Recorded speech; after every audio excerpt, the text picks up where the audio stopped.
হায়, জীবন মানেই তো ওঠানামা। কখনো সাফল্য আসে, কখনো ব্যর্থতা।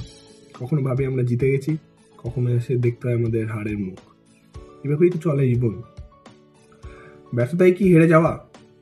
ওটাই কি তাহলে শেষ? কিন্তু শেষ থেকেই যে হয় শুরু, ওটাই যে আসল বেশ। কিছুটা উপেক্ষা, অপেক্ষা ও ধৈর্যের বাঁধন ধরে রাখাই যে প্রধান কর্ম। হেরে গিয়েও চেষ্টা চালিয়ে যাওয়াই যে সফলতার প্রধান ধর্ম। ওঠানামা তো লেগেই থাকে, জীবন যে অতি সহজ নহে। তবু হেরে গিয়েও হাসি মুখে করতে হয় সকল পরিস্থিতি জয়।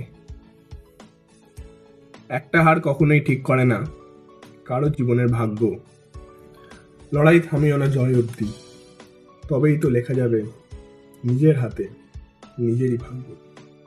ওঠানামা লেগেই থাকে, একটা হার কখনোই সুনিশ্চিত করে না জীবনের কারোর ভাগ্য। লড়তে হবে শেষ অবধি, যতই হার আসুক, যতই জয় আসুক, শেষ অবধি লড়ে যেতে হবে। Thank you.